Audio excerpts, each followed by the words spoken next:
बासमती चावल को लेकर राजनीतिक गलियारों में गर्माहट सी देखी जा रही है। दरअसल पंजाब राज्य के मुख्यमंत्री अमरिंदर सिंह के द्वारा जो है प्रधानमंत्री नरेंद्र मोदी जी को पत्र लिखा गया है कि मध्य प्रदेश को जीआई टैगिंग न दिया जाए बासमती चावल को लेकर। इसको लेकर जो है राजनीतिक तकरार भी शुरू हो गई है। इस वक्त हमारे साथ मौजूद है मध्य प्रदेश शासन के पूर्व कृषि कैबिनेट मंत्री गौरीशंकर बिसेन जी। उनसे जानते हैं कि अभी राजनीतिक पारा कितना चढ़ा हुआ है और इस टैगिंग न दिलाए जाने को लेकर जो सिफारिश पत्र के माध्यम से अमरिंदर सिंह द्वारा की गई है, उसके पीछे उनका क्या मकसद हो सकता है मध्य प्रदेश के किसानों के आत्मसम्मान के लिहाज से?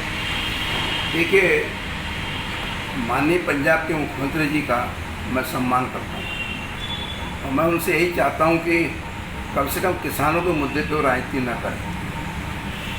जहाँ तक मध्य प्रदेश के किसानों के द्वारा पैदा किया जा रहा बासमती की क्वालिटी, उसकी लेंथ, उसकी मोटाई और विश्व के बाज़ार में उसकी मांग के संदर्भ में हमारे पंजाब के मुख्यमंत्री जी को अध्ययन करना चाहिए। मध्य प्रदेश में जब से सिंचाई का रकबा बढ़ा है तो वे क्षेत्र जहाँ पे ब्लैक कॉटन सॉइल है, काली मिट्टी, उदाहरण के लिए एशिया का सर्वाधिक फर्टाइल जमीन नरसिंहपुर जिले का है, रायसेन जिला, होशंगाबाद, हरदा, विदिशा, ग्वालियर का डबरा, भितरवाड़ सहित अब तो मालवा में भी जहाँ जहाँ पानी के संसाधन मजबूत हैं और ज़मीन का सतह नीचे डाउन पोर्शन है, मध्य प्रदेश में पूसा बासमती और अनेक बासमती की प्रजातियों को किसान पैदा हुआ है। यही नहीं, मंडीदीप में, भितरवाड़ ग्वालियर में और अनेक क्षेत्रों में बासमती के चावल बनने की उन्नत किस्म की जो राइस प्लांट है वो भी लगे हुए हैं और राज्य सरकार ने उन्हें जितना अनुदान देना चाहिए, जो उनको सहूलियतें देना चाहिए, फूड प्रोसेसिंग यूनिट को दिया है और भविष्य में देंगे। मैं जब कृषि मंत्री था उस समय में भी ये मामला न्यायालय में चला और जीआई टैगिंग का कई बार बड़े पैमाने पर इन्होंने विरोध किया। कुछ जगह पर हमारी अर्जी, हमारी याचिकाएं प्रभावित भी हुई, लेकिन वो सतत राज्य के किसानों के पक्ष में विगत 14-15 सालों से हम अनवरत प्रयास कर रहे हैं। हमारे यशस्वी मुख्यमंत्री माननीय शिवराज सिंह चौहान जी ने, चाहे राज्य का कोई भी हमारा भाजपा का मुख्य कृषि मंत्री हो, उनको सदैव मार्गदर्शन दिया, सहयोग भी किया, किसानों को प्रोत्साहित भी किया, और जिसके कारण मैं कह सकता हूं कि बासमती का उत्पादन बालाघाट में भी अब होने लगा है। इस समय में जीआई टैगिंग का जो विरोध कर रहे हैं वो महज पंजाब के अपने वोटरों को प्रभावित करने का उनका एक षड्यंत्र है। इसका नुकसान राष्ट्र होता है। भाव, मेरा मानना ये है कि आप भी कृषि मंत्री रहे हैं और मध्य प्रदेश शासन जब भाजपा की सरकार रही तो लगातार यहाँ मध्य प्रदेश में उत्पादन भी बढ़ा है और कृषि कर्मण अवार्ड भी लिया गया है। यहाँ तक कि अभी गेहूं में भी अच्छा उत्पादन पंजाब से आगे किया गया है। एक प्रकार से मध्य प्रदेश को पीछे रखने की साजिश तो नहीं है कि ये हमसे आगे ना बढ़े, ऐसा तो? देखिए, आपकी बात का मैं उत्तर को इसके पहले मैं बताना चाहता हूँ कि बासमती अकेला पंजाब उगाता है, ऐसा नहीं है। बासमती तो वर्षों से पैदा हो रही है और पंजाब के साथ साथ हरियाणा, उत्तराखंड, झारखंड के भी कुछ भाग में पैदा होती है, उत्तर प्रदेश के भाग में पैदा होती है, हिमाचल प्रदेश में पैदा होती है। और उन राज्यों में बासमती निसंदेह बहुत वर्षों से पैदा हो रही, जिन राज्यों में शीत लंबे समय तक चलती है, क्योंकि बासमती का जो चावल होता है उसका आकार बड़ा है और जब टेम्परेचर बढ़ेगा तो उसका ब्रोकन होता है, उसके टुकड़े होते हैं। और लेकिन हमने भी अपने राज्य में नई टेक्नोलॉजी को अडाप्ट करके हमारे जवाहरलाल नेहरू कृषि विश्वविद्यालय के विशेषज्ञ पूसा से, भारत सरकार के कृषि अनुसंधान केंद्रों से और अन्य राष्ट्रों में जहाँ पर भी बासमती पैदा होती है, अन्य राज्यों में पैदा होती है, वहाँ से नई प्रजातियों को डेवलप किया, उसको किसानों तक पहुँचाया। और आज मैं कह सकता हूँ कि लगभग मध्य प्रदेश के प्रत्येक जिला तक बासमती हमारी पहुँच चुकी है। और ऐसे समय में किसी राज्य के मुख्यमंत्री का यह टेकिंग न हो, इस तरह का पत्र निकला, अत्यंत हास्यास्पद है। और मैं एक बात कहना चाहता हूँ, अपने व्यक्तियों के माध्यम से राज्य के किसानों को मध्य प्रदेश के कृषि मंत्री माननीय कमल पटेल जी और हमारे यशस्वी मुख्यमंत्री माननीय शिवराज सिंह चौहान जी की ओर से कि आप निश्चिंत रहें, आप बड़े पैमाने पर बासमती को उत्पादन करें। हमारे बासमती के उत्पाद को विश्व के बाजार में अधिकतम दाम दिलाने के लिए मध्य प्रदेश की सरकार कब संकल्पित है। रहा सवाल कि हम अकेले बासमती को उत्पादन कर रहे, ऐसा नहीं। अब तो हमने गेहूं के उत्पादन में जो सपोर्ट प्राइस पे खरीदी की वो रिकॉर्ड तोड़ है और हमने देश के सभी राज्यों को पीछे कर दिया। हम दूसरे नंबर पे थे, पहले नंबर पे आ गए। 1,29,00,000 मीट्रिक टन गेहूं का उपार्जन हुआ है। और इसके अलावा किसानों ने अपने उपयोग के लिए भी गेहूं रखा होगा, बीज के लिए भी गेहूं रखा होगा। बीज प्रोग्रामों में बीज उत्पादक समितियों ने, बीज उत्पादक कोऑपरेटिव सेंटरों ने और शासकीय केंद्रों में जो उत्पादन हुआ वो एक्स्ट्रा है, अतिरिक्त है। मैं तो 1,29,00,000 से अधिक जो उपार्जन हुआ है उसकी बात कर रहा हूँ।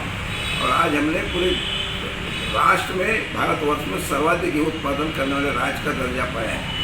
पिछले बार भी गेहूँ के उत्पादन जो यहाँ पर बहुत कमज़ोर था, मैं आलोचना नहीं करना चाहूँगा, लेकिन माननीय कमलनाथ जी ने जब वो विदेश वाणिज्य व्यापार मंत्री हुआ करते थे तो ऑस्ट्रेलिया और अमेरिका से लाल गेहूँ खरीद करके जो वहाँ के मवेशियों के चारे के काम आता है उसको यहाँ के सार्वजनिक वितरण प्रणाली दुकान में पहुँचाया था। इससे पूरा प्रदेश अवगत है। और उसके बाद जब हमारी सरकार बनी, माननीय शिवराज सिंह चौहान जी प्रदेश के मुख्यमंत्री बने, लगातार गेहूं का उत्पादन बढ़ता गया। हम लोग 82 लाख मीट्रिक टन तक पहुंचे थे और 82 लाख मीट्रिक टन के बाद एक बार लंबी छलांग लगा के 1,29,00,000 मीट्रिक टन पे पहुंचने में मैं राज्य के किसानों को, मेहनत कर किसानों को, राज्य की इस सरकार को, जिस सरकार ने सिंचाई का संसाधन बढ़ाया। देखिए, हमारे यहाँ पर नवंबर, दिसंबर, जनवरी तक गेहूँ की बुनी होती है। उस समय में तो न तो कमलनाथ की सरकार ने कोरोना की चिंता की, न किसानों की चिंता की, लेकिन जो सिंचाई का रकबा हमने बढ़ाया, तो सिंचाई का प्रतिशत बढ़ाया। नए नए जो निर्माणाधीन बांध थे, सिंचाई परियोजनाओं थी, उनको पूरा किया, किसान खेत तक पानी पहुँचाया, उनको अनवरत बिजली देने की योजना लाई, बिजली का प्रोडक्शन राज्य में बढ़ाया। और इसके कारण से आज किसान ने उत्पादन को बढ़ाने में बहुत बड़ा श्रम किया है, अपना योगदान दिया है।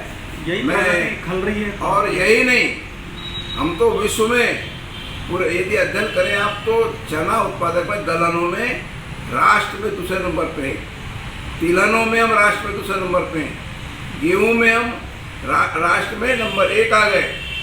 और वो दिन दूर नहीं जब बासमती में भी हमारी विशेष पहचान होगी। क्योंकि देखिए, जिसके जो लोग श्रम करते हैं, मेहनत करते हैं और जो लोग विश्वास के साथ में काम करते हैं, उनको ईश्वर भी साथ देता है, प्रकृति भी साथ देती है। और इसीलिए हमने राष्ट्र की आय बढ़ाने के लिए विश्व के बाजार में हमारा बासमती को स्थान मिले, इसलिए इसकी सतत लड़ाई लड़ी है और ये लड़ाई अनवरत जारी रहेगी। मैं इस अवसर पर अपने वर्तमान कृषि मंत्री मेरे मित्र कमल पटेल जी को बधाई देना चाहता हूँ कि हमारी बासमती की जीआई के लिए, जीआई टैगिंग के लिए भी वो लगातार लगे हुए हैं। और निस्संदेह भारत सरकार में हमारे माननीय नरेंद्र तोमर जी कृषि मंत्री हैं। हम तो किसानों के अधिकारों की लड़ाई को लड़ रहे हैं। केंद्र सरकार और राज्य सरकार का सहयोग लेकर के, हमारे यशस्वी प्रधानमंत्री माननीय नरेंद्र मोदी जी का मार्गदर्शन प्राप्त करके हम किसानों के अधिकार को उनके दरवाजे तक पहुंचाएं। भाव जिस हिसाब से उत्पादन हम अनवरत प्रयास कर रहे हैं। हमारे यशस्वी मुख्यमंत्री माननीय शिवराज सिंह चौहान जी ने, चाहे राज्य का कोई भी हमारा भाजपा का मुख्य कृषि मंत्री हो, उनको सदैव मार्गदर्शन दिया, सहयोग भी किया, किसानों को प्रोत्साहित भी किया, और जिसके कारण मैं कह सकता हूं कि बासमती का उत्पादन बालाघाट में भी अब होने लगा है। इस समय में जीआई टैगिंग का जो विरोध कर रहे हैं वो महज पंजाब के अपने वोटरों को प्रभावित करने का उनका एक षड्यंत्र है। इसका नुकसान राष्ट्र होता है। भाव मेरा मानना ये है कि आप भी कृषि मंत्री रहे हैं और मध्य प्रदेश शासन जब भाजपा की सरकार रही तो लगातार यहाँ मध्य प्रदेश में उत्पादन भी बढ़ा है और कृषि कर्मण अवार्ड भी लिया गया है। यहाँ तक कि अभी गेहूं में भी अच्छा उत्पादन पंजाब से आगे किया गया है। एक प्रकार से मध्य प्रदेश को पीछे रखने की साजिश तो नहीं है कि ये हमसे आगे ना बढ़े, ऐसा? देखिए, आपकी बात का मैं उत्तर को इसके पहले मैं बताना चाहता हूँ कि बासमती अकेला पंजाब उगाता है, ऐसा नहीं है। बासमती तो वर्षों से पैदा हो रही है और पंजाब के साथ साथ हरियाणा, उत्तराखंड, झारखंड के भी कुछ भाग में पैदा होती है, उत्तर प्रदेश के भाग में पैदा होती है, हिमाचल प्रदेश में पैदा होती है। और उन राज्यों में बासमती निस्संदेह बहुत वर्षों से पैदा हो रही है, जिन राज्यों में शीत लंबे समय तक चलती है, क्योंकि बासमती का जो चावल होता है उसका आकार बड़ा है और यदि टेम्परेचर बढ़ेगा तो उसका ब्रोकन होता है, उसके टुकड़े होते हैं। और लेकिन हमने भी अपने राज्य में नई टेक्नोलॉजी को अडाप्ट करके हमारे जवाहरलाल नेहरू कृषि विश्वविद्यालय के विशेषज्ञ पूसा से, भारत सरकार के कृषि अनुसंधान केंद्रों से और अन्य राष्ट्रों में जहाँ पर भी बासमती पैदा होती है, अन्य राज्यों में पैदा होती है, वहाँ से नई प्रजातियों को डेवलप किया, उसको किसानों तक पहुँचाया। और आज मैं कह सकता हूँ कि लगभग मध्य प्रदेश के प्रत्येक जिला तक बासमती हमारी पहुँच चुकी है। और ऐसे समय में किसी राज्य के मुख्यमंत्री का जीआई टैगिंग न हो, इस तरह का पत्र निकला, अत्यंत ही हास्यास्पद है। और मैं एक बात कहना चाहता हूँ, अपने व्यक्तियों के माध्यम से राज्य के किसानों को मध्य प्रदेश के कृषि मंत्री माननीय कमल पटेल जी और हमारे यशस्वी मुख्यमंत्री लिखा गया है टैगिंग न दिलाए जाने को लेकर, इसके पीछे क्या मकसद और क्या कूटनीति है उनकी? क्या कांग्रेस का इसी तरह का कार्य करने का पद्धति रहा है कि कोई काम अच्छा ना हो। बाकी राज्य के मुख्यमंत्री क्यों नहीं लिखा है, पंजाब के मुख्यमंत्री क्यों लिख रहे हैं? ये नहीं चाहते कि राज्य के किसान की तरक्की हो, ये नहीं चाहते कि राज्य के किसान को उसके उत्पाद का वाजिब मूल्य मिले, ये नहीं चाहते कि विश्व के बाजार में भारत का स्थान और अग्रसर हो और आगे बढ़े। जीआई टैगिंग मिल जाती तो मध्य प्रदेश के किसानों के लिए कितना आत्मसम्मान की बात होगी। देखिए, बासमती का जो सपोर्ट प्राइस तो बहुत निर्धारित करने की आवश्यकता नहीं पड़ती और किए भी तो उसके ऊपर ही जाती है। इस वर्ष तो बासमती 3,000 रुपये प्रति कुंटल तक गई। यदि 20 कुंटल बासमती किसी किसान ने पैदा किया तो उसको 60,000 रुपये खराब कर मिलता है। बाकी जो अन्य फसलें हैं हमारे यहाँ चिन्नौर है, लेकिन उसका प्रोडक्टिविटी 6-7 कुंटल, अधिकतम 8 कुंटल है। तो ऐसी स्थिति में 8-24 होता है, 8-32 होता है। यदि 4,000 रुपये पर चिन्नौर का रेट मान लें, जो भी फाइन वेराइटी उनको मान लें, सेंट्रल वेराइटी काली मिर्च को मान लें, या हमारे यहाँ का जो सुगंधित नहीं है जय श्री राम को मान लें, तो इनकी जो मार्केट वैल्यू मुश्किल से बासमती से 50% तक पहुँचती है। आज भी बड़े पैमाने पे बासमती का उत्पादन होकर के किसानों को ज़्यादा पैसे मिल रहे हैं, राज्य के किसानों को ज़्यादा लाभ मिले, ये सरकार का उद्देश्य है और उस दिशा में मध्य प्रदेश की सरकार, हमारे कृषि मंत्री जी, हमारे मुख्यमंत्री जी सतत प्रयत्नशील है।